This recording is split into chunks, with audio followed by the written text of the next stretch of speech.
tôi chọn cái nào rồi vậy xuất ra cả một cái trò rồi tôi thấy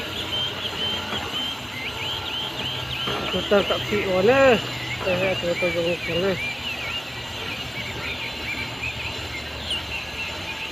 tôi dùng có thể liệu tôi phải còn cái ớt lại này cái này là chip pay này đôi là chip pay này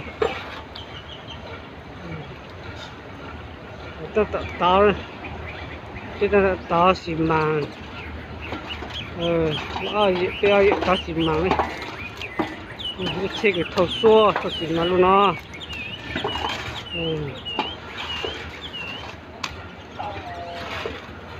tôi tạo sử dụng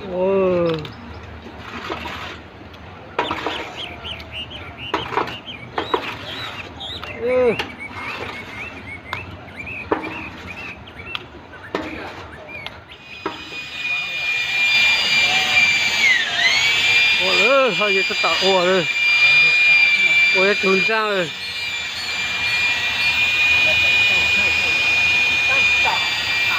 tôi tạo thạ rồi我出去看张开就看到我了，他多才去。giờ lùn nông á, để bây giờ lùn thì bây giờ phồng chưa, cái dầu bây giờ chỉ sau này, cái giờ này giờ lùn bây giờ lùn xìm mà đấy này, tính lùn giờ chân nó đó.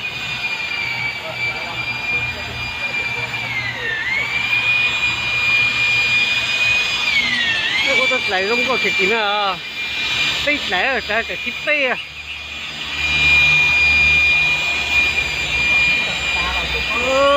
không có thịt à, ok cái gì, ok cái nó học cái gì à,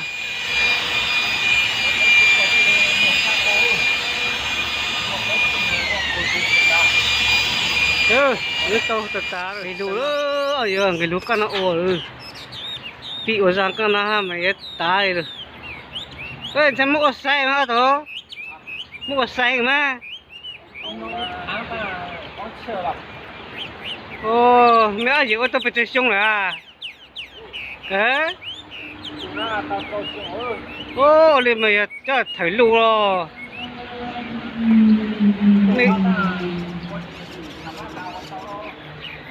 mày tôi xong mày tính trả nó tôi xong lá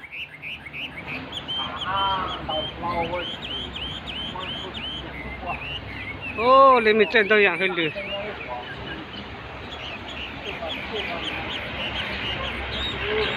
tôi ăn đâu dạng hơi lử mày tôi bông hơi lử đó tôi thay plan dài đó cái gì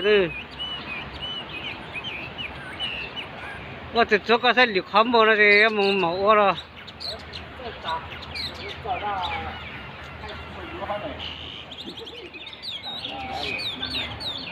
ơi ta lơ cái chỗ căn nào là hai bề tăng rồi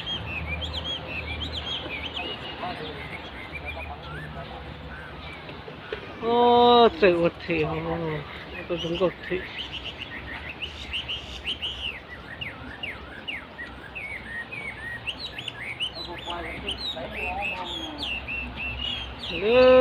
tụi nó lại ít là cho bây giờ tận tình rồi chẳng số cho em nó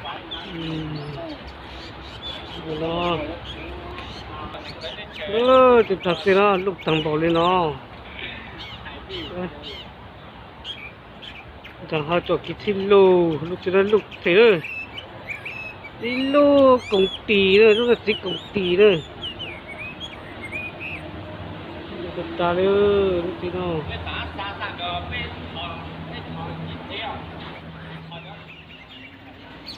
ôi ta rồi tôi biết cái rồi vậy là nó sụp rồi vậy là gì nè biết tao đó vậy đây vậy tôi nó sai rồi tốt là cái sai đi coi thay tôi chọc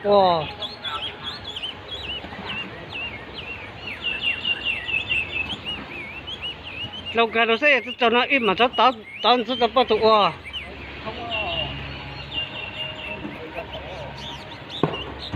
nên cho tụ này所以你看咪咪的人，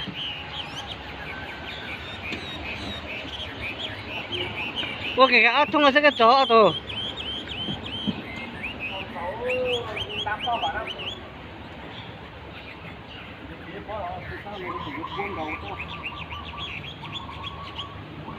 这一个大板子啊，也像那10刀了，别大把。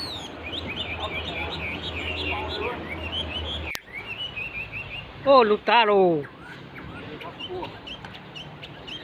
ta rồi ở chỗ ta rồi ở từ nào ở sai là tôi lừa là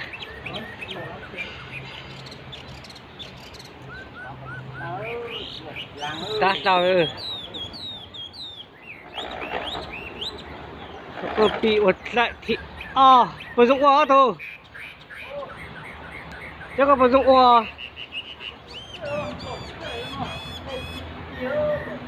ô có kinh thế tốt là sẽ tung cái tốt rồi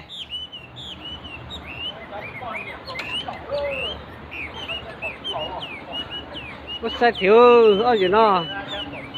plot lại đi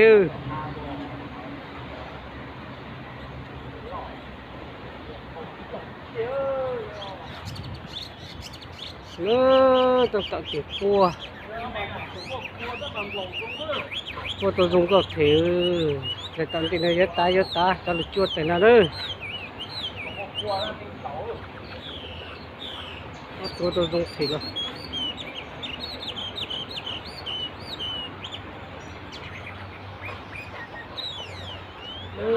thôi cái này tôi chẳng thằng nào tôi tạo rồi số rằng thằng này cho ô nữa